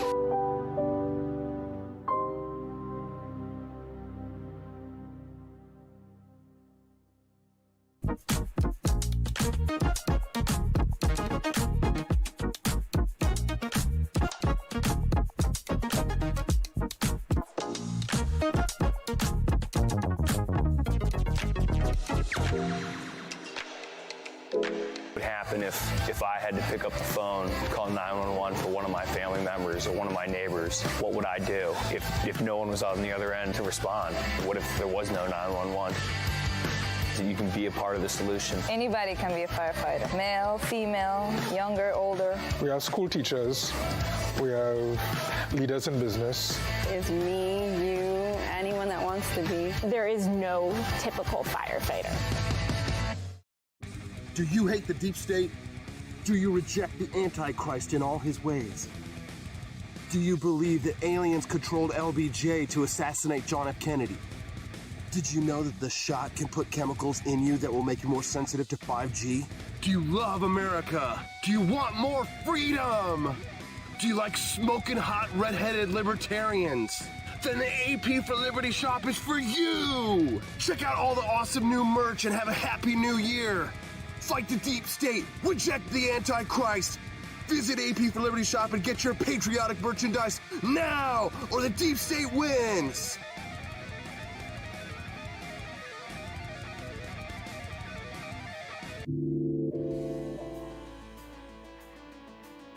Good morning, Rise in Freedom. I'm Austin Peterson, and you're watching the Wake Up America show at wakeupAmericashow.com. We're glad and grateful to have you here. Click that like button and subscribe to the channel if you enjoy the content that you're watching, and we'd love to have you come back and join us every Monday through Friday from 7 to 9 a.m. Central Time. We keep you up to date on all the news that you can use. Today in 1781, this day in history, George Washington forced a British surrender at Yorktown and proclaimed for all time that America would never have to eat beans on toast for breakfast. That's right. So whatever it is that you eat today, make sure that it's got some bacon in it, because this is America, baby. Glad to have you here. Don't forget, you can send us a text at 573-319-1586. That's right. The text lines are open night or day at 573-319-1586. For those of you who might not be aware, a little behind the scenes stuff, a lot of the graphics and content that I create here for the Wake Up America show, since it's really a show of one, and my wife does help me sometimes too. So 1.5 people here working on the Wake Up America show, producing the content. A lot of it is actually generated helpfully through artificial intelligence. So when you see our profile pics and the thumbnails and things, a lot of that is generated through image generators that help me to tell the story a lot better. But some people use artificial intelligence for more nefarious reasons, like Hamas. Joining us now to discuss is our regular Thursday guest on the show, all the way from the West Coast, Washington State, where it's a lot earlier there than it is right here, Daniela Pensack. She's a Turning Point USA field coordinator for their high school program. Good morning, Daniela. Good morning, Austin. Thank you for having me. Glad to have you here. So AI can be used for good, but it can also be used for evil. Yep, especially it is especially used for good. We see you make beautiful art using artificial intelligence, as you have mentioned. We also see some of the more interesting versions of AI art on Twitter, if you ever go through Twitter even once.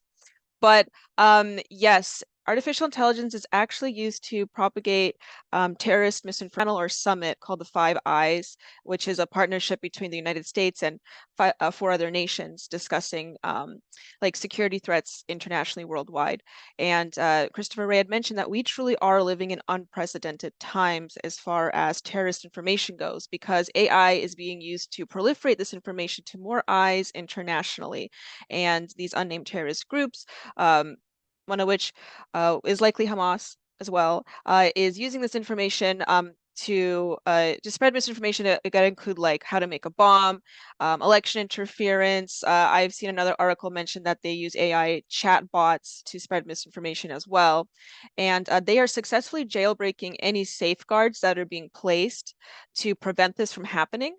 But and it's spreading like wildfire. And what Christopher Wray and the other security panelists have mentioned is that they are actually directing a lot of their attention to China as well, because Chinese hackers are utilizing artificial intelligence to commit acts of data theft also.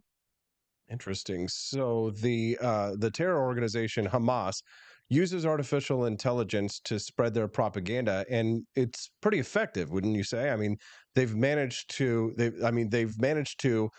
convince the entire world about these hospital attacks. I mean, some of these videos that we're looking at, for example, some of them could be deep fakes. Oh, exactly. And deepfakes was one of the other main ways that this is being used to promote this. And that's the scary thing, is that we truly are living in unprecedented times. We can't differentiate between true information and misinformation.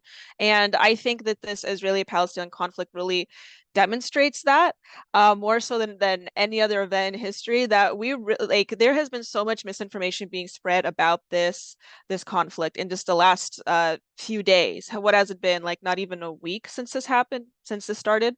So and how many times have stories changed about, the baby beheadings or the hospital bombing? There's a lot of issues with not just deepfakes, but I think just this proliferation of information in general. For sure. And just out of curiosity, Daniela, I know that reporting and journalism is not necessarily your full-time job. You kind of moonlight with us, or what do you call it when it's early in the morning, for the Wake Up America show. But has this this news event, sort of changed the way that you've looked at news when you're reading stories? You could say so, but honestly, I was kind of disenchanted with news for a while now, because I don't exactly know when I don't know. I'm a pretty skeptical person to begin with, just naturally. So I can't tell you when exactly, like, I thought, well, most of it's misinformation. You can't believe reporting like on the onset, because one of the main issues that I also notice is that, like, these news agencies, they just want to get the story out there as fast as possible, right? They want to be the first one to break the news. And unfortunately, especially with issues like what we see in Gaza and so forth, because of that just alone, I don't want to attribute malice to where it's stupidity, right? So it could just be the case that these news agencies just want to spread the information first. But what happens is they get the wrong information, and obviously, it gets spread and everyone has a wrong idea. So but obviously, with Hamas and other terrorist groups and the utilization of artificial intelligence now to promote terrorist propaganda, there is malice being involved beyond just stupidity. And that, when you have stupidity and malice together, well, that creates a little bit of a toxic combination. For sure. If you're just tuning in to the Wake Up America show, good morning. Glad to have you here. Click that like button and subscribe to the channel. I'm speaking to Daniela Pensack.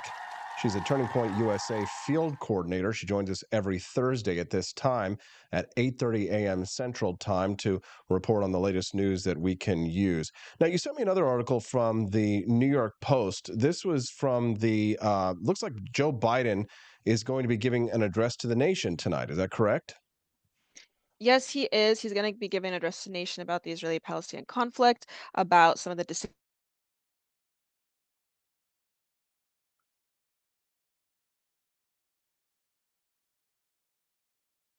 Looks like Daniela might have frozen up there. You know what it is? It's the terrorists. Well, we can't let the terrorists win, can we? We're going to have to try and get her back on that. Sometimes we do get a little bit of a challenge there. Let's see if I can go back and send her a message and just let her know that all she's got to do is click on that Zoom link again and come back in. She should be able to join us here. So let me just go ahead and I'll tell you what I'm going to do. I'm going to go ahead and set up a new link for her, send it over, and then hopefully we'll be able to get her back in there. Sorry about that, guys. Things like that do happen in real time. And since I am the producer as well, here's a new link. Cha. So we'll get her back on that one. So maybe this is a good time, a good opportunity for me to tell you that you should visit apforlibertyshop.com while we get Daniela back on the show. I'm really trying to get people to sign up to become subscribers to the coffee club. If you've been drinking Founding Flavors coffee and you do like it, I'd like to ask you to become a subscriber to the coffee club. And the way to do that is when you go over there, you can order it. You can actually order it on every 2-week delivery, every month delivery, every 2 months delivery, or every 3 months delivery. So if you are if you enjoy our coffee and you'd like to have it on the regs, I know some people are always like, "Oh, I'm running out. never have to worry about running out, and it's a great way to ensure that you have a ready supply of gifts for all the holiday parties that you're going to be going to, right? So if you're going to holiday parties and you want to go over to somebody's house and you're thinking, well, what's a great gift? Well, here's something unique and original. Everybody loves coffee. How about a bag of Founding Flavors coffee? And if you're a subscriber to it, then you'll start to build up some in case you don't drink it all. But I know you're going to love it and you're going to drink it all. So head to ap4libertyshop.com. That's AP, the number 4, ap4libertyshop.com, and get yourself a delicious bag of Founding Flavors coffee. All right. And if that didn't convince you, then maybe this will. You have to force behaviors. And at BlackRock, we are forcing behaviors. Mao ordered his citizens to throw off the 4 olds. Old thinking, old culture, old customs, and old habits. So, your whole life went in the garbage overnight, no biggie. And those who resisted were attacked by an army of purifiers called the Red Guard, who went around the country putting dunce caps on people. Yeah, who didn't take to being a new kind of mortal being. If you don't force behaviors, whether it's gender or race or just any way you want to say the composition of your team, you're going to be impacted. Well, things haven't been so sweet for Ben & Jerry's after the company posted an anti-American tweet, a few of them, on the 4th of July. The ice cream makers declared the United States was founded on stolen indigenous land. Well, someone should tell Target that, because they're now selling swimsuits with tuckums in the women's section of the store. And they even have a line just for kids. Yeah, we're going to reach out to Ben & Jerry's and ask them how they can live with themselves as they operate a multi-billion-dollar company on stolen land while declaring other people give up their so-called stolen land. This is the child section. This is literally the kids section. I'm next to a literal onesie that says whatever the hell that means. We have "Glad You Came Out" and "I'm so happy that you're queer" in the kids section. Are you kidding me? I'm sorry, but pride and toddler don't belong in the same sentence. Good news! Starbucks will offer its workers reimbursement of travel expenses related to accessing abortion and gender-affirming procedures. Kyle Rittenhouse was seen wearing a Black Rifle Coffee Company shirt, and they wanted to distance themselves from that individual. Key employees at the company also were donating to Democrats. Hafer doubled down on throwing many in his base under the bus, describing them as racist and a repugnant group of people.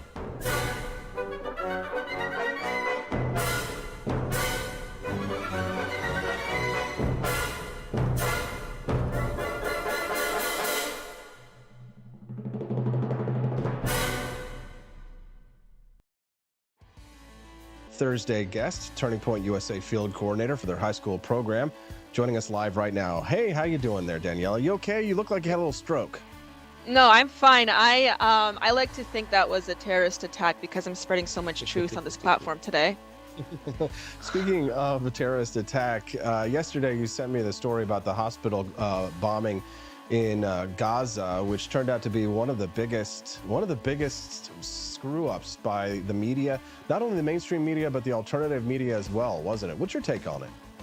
Yeah, and that's what I was trying to talk about previously before I was so rudely interrupted by the terrorist attacks already here done to this morning on this show, is that there was a lot of misinformation spread about the bombing that happened in the hospital in Gaza, which, you know, as many of us know, I'm sure a lot of people know already, but the mainstream media took in this terrorist information. 100 people died, which it doesn't appear that's the number at all.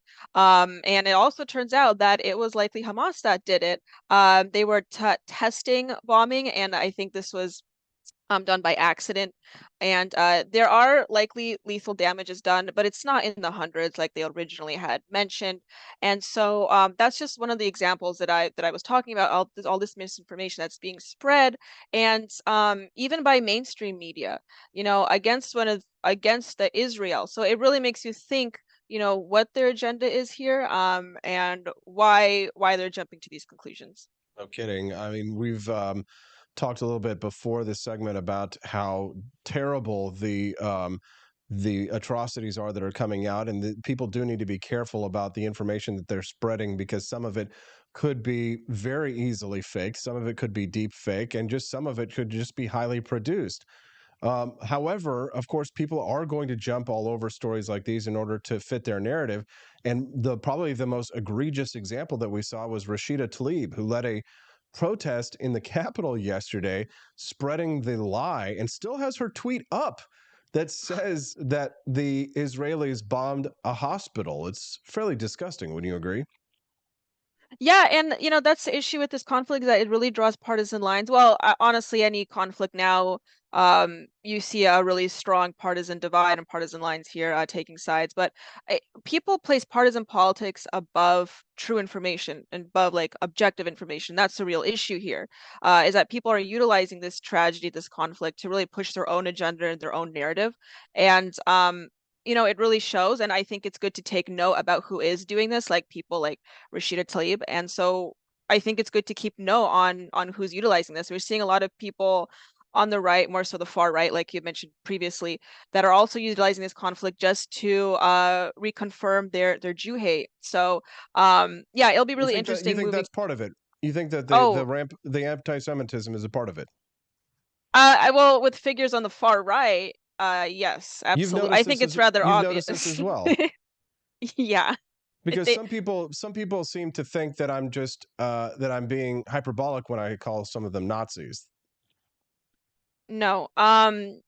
People on the far right, especially if you like frequent Twitter as much as I or you do, and if you're familiar with some of these figures, you will see, like, 1 minute these people, they hate everything about Arab culture, or like or Muslim or Islam, or Muslims or Islam and Islam culture.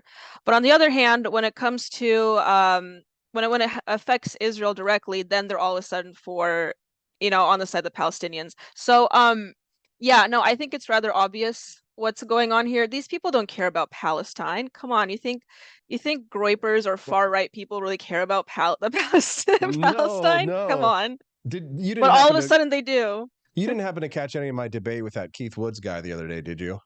No, I was listening to you mention it this morning, and I think I want to look it up and watch it though. Go back and watch it. It's only an hour. These days I keep all my podcast stuff to like an hour or less. But this conversation was hilarious because, like I said earlier, like on Columbus Day, they're all posting these trad Cath memes with traditional Catholic. For those of you who aren't in on the internet culture, who aren't perpetually online like Danielle and I.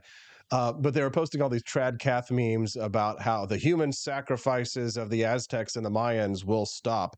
And they were posting themselves as these Chads, showing the conquistadors, taking over South America and putting an end to their barbaric ways. Yeah. So when I take that same tack for the Israelis versus the barbaric Palestinian terrorists, all of a sudden it's like, no, they're in an open air prison. This is colonizers. It's amazing how quickly the Nazis sound like Rashida Tlaib whenever you're trying to use their own arguments when it comes to defending the Jews, isn't it? Yeah, exactly. And I think it's quite indicative of how strongly they stand on their principles. I mean, they're going to flip-flop whatever it takes. The only principle with some of these people, and not all of them, but with some of them, the only principle that they really stand firm on is their, I hate to say it, but their anti-Semitism in this case. And so I think this conflict really shows that. And I think it's rather obvious with what figures that are on the side of Palestine, when ordinarily they wouldn't care one way or the other about it, but all of a sudden they do, and they're advocates for it. I think it's rather obvious why they do it. These are like these are guys who live in the Midwest who save their money just to go to Fuentes rallies. They don't really care, I don't think, much about international conflict overseas. They save their McDonald's money to go to Fuentes rallies. That's hilarious. If you're just tuning into the Wake Up America show, I'm your host, Austin Peterson. We're glad and grateful to have you here. Click that like button and subscribe to the channel. Let us know that you enjoy the show. We'd be glad to have you come back and join us every Monday through Friday from 7 to 9 a.m. Central Time. Now, on the opposite side of that, of course, the neocons, the actual warmongers, the actual bloodthirsty warmongers on the right, who are vying for power, desperate to try and take out Donald Trump, now trying to coalesce behind Nikki Haley or trying to get Ron DeSantis in there, which, just as a side note, I haven't heard No. him or seen him articulate his foreign policy in such a way. Have you? No. I mean, he was pretty strongly against sending any aid to Ukraine and the Ukrainian-Russian conflict, so I would doubt that he would be do the same thing for this. I would not actually. I would actually be a little surprised if I heard Ron DeSantis come out and agree with Vivek Ramaswamy, who came out and says that we should support Israel diplomatically and morally, but he never said financially or militarily. And as much as I like Ben Shapiro and agree with him on a great many things, I imagine that he and many other neoconservatives probably think that it's in America's best interest to be sending boots on the ground over there to potentially get involved in another conflict. It's definitely concerning. What about you? Yeah, no, that's a really good point. I've noticed that during the Ukrainian-Russian conflict, Ben Shapiro kind of treaded lightly on the anti-send any aid to Ukraine deal. I noticed that because of obvious reasons. So when this happened, I wasn't surprised at all why he took this stance. And yeah, we are seeing like this major split in the mainstream right as well, between like the warmongering neocons, like you had mentioned, and other people on the right that have a little bit more common sense on this. Because look, I mean, these conflicts are expensive, and if we are going to send any aid, I mean, there at least has to be major oversight about where this money is being spent. No, for sure. I agree with you. Daniela Pensack. Daniela, is there anything else that's been on your mind on this conflict or this story that you'd like to share with our listeners? I'm going to give you the chance to take the floor for your final part of your segment here. Is there any topic or anything that you'd just like to share that get off your chest on this that you'd like to weigh in on? Get off my chest. Mhm. Well, you see in the media, especially in social media, but also mainstream media as well, about this conflict. I'm sure a lot of us have come across a lot of it turn out to be false later on. Wasn't there also like a video of a guy like holding a doll and they was supposed to pose as like a dead child? Like there's a lot of crazy stuff happening here, and even though this conflict is tragic, it's still very much political. So we have to be aware of what we consume online, and on the television. So just be aware of that. And there are a lot of people on social media that also really are, they're independent investigators and they really do want the true information. And I think it's good to consume that media, but also take it with a grain of salt. So that's all I'm going to say about that. But otherwise, before I get off, just follow me on Twitter. It's at Pensac Daniela if you want more of my postings. There you go, Pensac Daniela on Twitter. Daniela, thanks for getting up so early and being so generous with your time this morning. Sorry. Thank you. There you go. What do you think, Daniela Pensac? Click that like button and subscribe to the channel. That way you get to see Daniela every week here on the Wake Up America show. We'd love to have you come back and join us again. Some final thoughts on this story. I said this a little bit earlier, but I think it kind of bears repeating. It does feel good to be proven right in some ways. In some ways, right, when karma comes around, there was an instance of something that occurred. Maybe I didn't say this on the show earlier, but last night, my wife turned to me when we coming home from karate, and she says, "Today was your day of karma, Austin. That for the last 2 weeks, I've been suffering blistering attacks from many of my own people in the liberty movement. Of course, you've got people on the side of Hamas and the Palestinians who don't agree with my views that Israel has a right to self-defense and to do what is necessary to secure the security of their people. And of course, people don't like that I'm calling out National Socialists for what they are, fucking Nazis. And that's going to be part of it. Now, do I have thick skin? Absolutely. Can I take these kinds of attacks? Sure. I've taken much worse. And certainly, there is a sort of I guess a ha moment that you might have when you see the people who have been attacking you have proven to, blow themselves up in a suicide bomb of their own making by being unable to think critically about issues and news as they arise in order to suit their agenda, in order to confirm their biases. But I hope more than anything, more than just the feeling of myself being proven right over the last couple of weeks, over and over again in my views and news and opinions of this, but that I hope that it actually leads to some true critical self-reflection of people who claim to believe in the principles of liberty, of why it is that we believe what we believe, why we act the way that we act, and how is it that our principles, how will our principles meet, how do I say this? I'm trying to be Our principles should be able to survive contact with the real world. And if they don't survive contact with the real world, then we might want to consider why we believe these principles in the first place. Libertarianism is not a religion. It's a non-systematic view of a belief in the natural rights of the individual.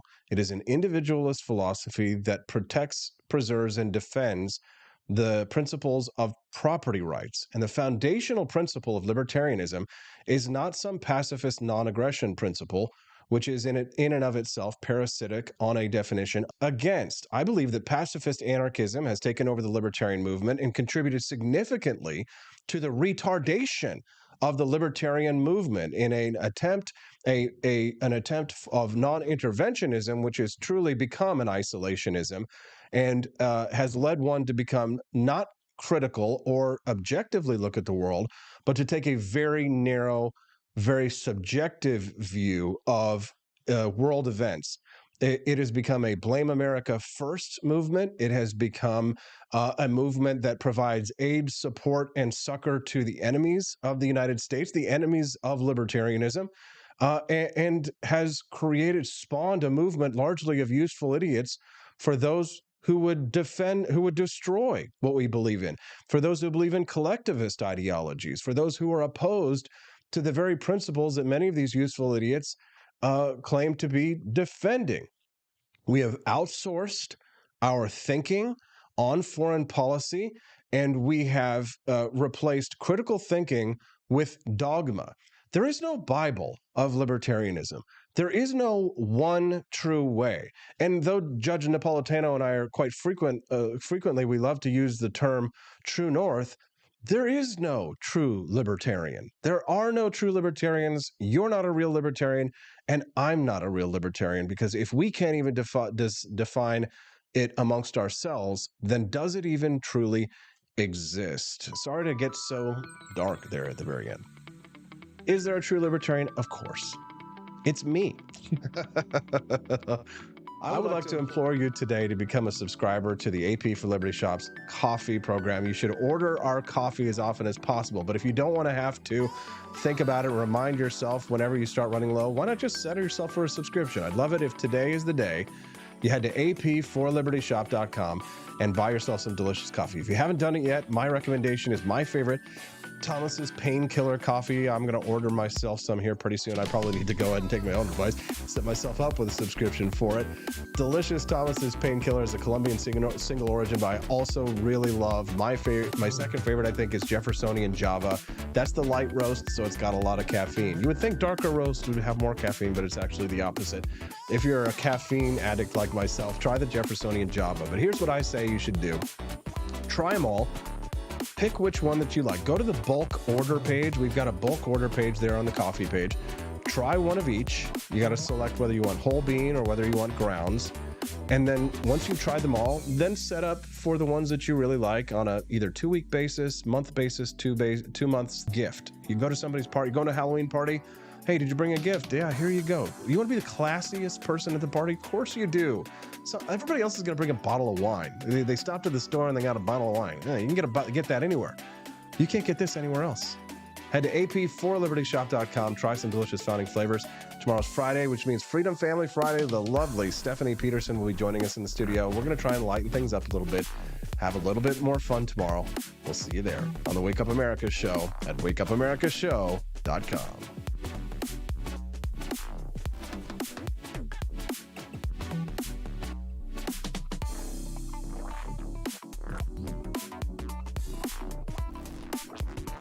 Vast expanse of time, a year might seem like a mere moment, but oh, what a year it's been. In September 2022, Austin and Stephanie Peterson embarked on a journey to wake up America. They began humbly, with just 20 souls tuning in, learning, listening, and though challenges arose, like the looming shadow of YouTube demonetization, their spirit never waned. And now, thanks to you, thousands rise with the sun to join them, to listen, to engage, to be a part of a community. So here's to you, and to Wake Up America, for memories shared, for friends made, for the journey ahead, and for never, ever forgetting to rise and freedom. Happy anniversary. I'm Donald Trump, and I approve this message Believe me, Austin Peterson is the best. He's got the greatest Wake Up America show I've ever seen. Whenever I tune in the mornings and watch the live stream, let me tell you, he has got the absolute best content. I love his guests. It's just a total blast to watch, and I highly endorse and recommend the Wake Up America show. It's terrific, believe me. Halloween is coming. The festival of Samhain approaches, and your lazy butt doesn't have a Halloween costume yet? How can you pledge allegiance to the Dark Lord this year and possibly offend everyone at the same time? Visit the AP for Liberty shop and get your shirt today. The 9 most terrifying words in the English language are, I'm from the government, and I'm here to help. So grab your government is scary tee and tell everyone at the party that you're here to help. Other great seasonal items are available as well, so don't miss out. Then visit AP for Liberty shop today. That's apforlibertyshop.com.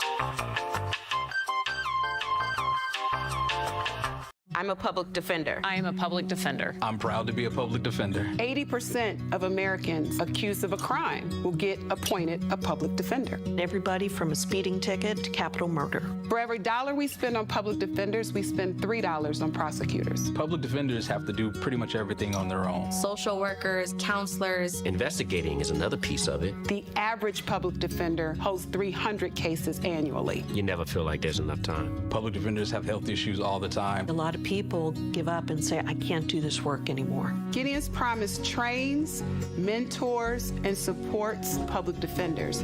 There are a lot of people who say that they would not still be public defenders, but for Gideon's Promise. It's fueled me to continue on in this fight. Gideon's Promise has changed the face of public defense. People see us as troublemakers.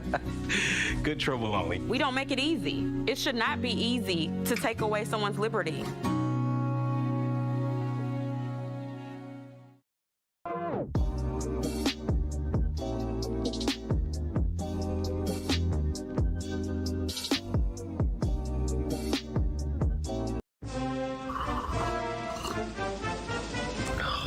Tired of spending your hard-earned money on woke corporations that don't share your pro-freedom values? Fed up with sipping liberal lattes and progressive cappuccinos? Introducing Founding Flavors from AP for Liberty Shop. Get your day started with Washington's Revolutionary Roast. As robust and principled as the man himself, this blend is the shot of energy heard round the world. Or maybe you want to taste the fervor of freedom with Adams's Patriotic Perk. It's as dynamic and balanced as the U.S. Constitution, sure to awaken your spirit of liberty. For the aficionados, we've got the Jeffersonian Java, a complex mix of flavors that speaks volumes about your refined tastes. And don't forget Betsy's Liberty Lullaby, our decaf option, crafted with the same care and dedication Betsy Ross put into our Star-Spangled Banner. This blend lets you enjoy the taste of freedom anytime without losing sleep. No woke beans here, folks. Just pure, patriotic, pro-freedom flavors brewed with love for liberty. So why compromise your principles for a cup of coffee? Stand up for your values, perk up your patriotism, and start your day the American way.